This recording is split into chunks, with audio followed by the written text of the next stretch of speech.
जय गुरुदेव। आज के इस वीडियो में हम लोग विश्वनाथ ज्योतिर्लिंग के प्रादुर्भाव की कथा के बारे में जानते हैं।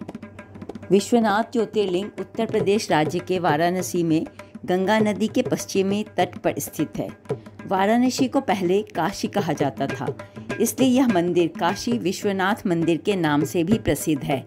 12 ज्योतिर्लिंगों में काशी विश्वनाथ ज्योतिर्लिंग का स्थान प्रमुख है। ज्योतिर्लिंग का अर्थ है प्रकाश का स्तंभ या स्तंभ। स्तंभ प्रतीक दर्शाता है कि इसकी कोई शुरुआत या अंत नहीं है। जब भगवान ब्रह्मा और भगवान विष्णु के बीच इस बात पर बहस हुई कि सर्वोच्च देवता कौन है, तो भगवान शिव प्रकाश के एक स्तंभ के रूप में प्रकट हुए और प्रत्येक को इसके छोर खोजने के लिए कहा। तब ब्रह्मा जी अपने वाहन हंस के ऊपर बैठकर स्तंभ का ऊपरी छोर ढूंढने निकले और विष्णु जी निचला ही छोर ढूंढने निकले। तब स्तंभ में से प्रकाश निकला। उसी प्रकाश में भगवान शिव जी प्रकट हुए। विष्णु जी ने स्वीकार किया कि मैं अंतिम छोर नहीं ढूंढ सका, लेकिन ब्रह्मा जी ने झूठ कहा कि मैंने खोज लिया है। तब भगवान शंकर ने ब्रह्मा जी को श्राप दिया कि उनकी पूजा कभी नहीं होगी, क्योंकि खुद की पूजा कराने के लिए उन्होंने झूठ बोला था। तब उसी स्थान पर भगवान शंकर ज्योतिर्लिंग के रूप में विराजमान हो गए। ऐसा माना जाता है कि जिन स्थानों पर ये प्रकाश के स्तंभ गिरे वहीं ज्योतिर्लिंग स्थित है।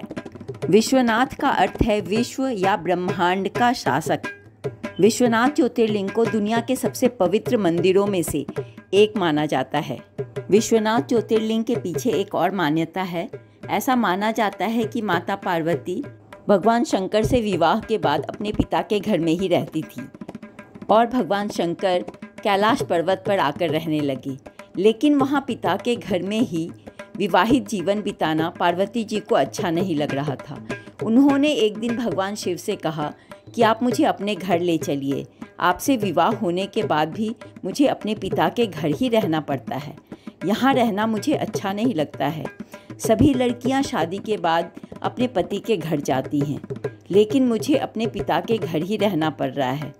तब देवी पार्वती को खुश करने के लिए भगवान शिव ने राक्षस निकुंभ से काशी में अपने परिवार के लिए जगह बनाने का अनुरोध किया।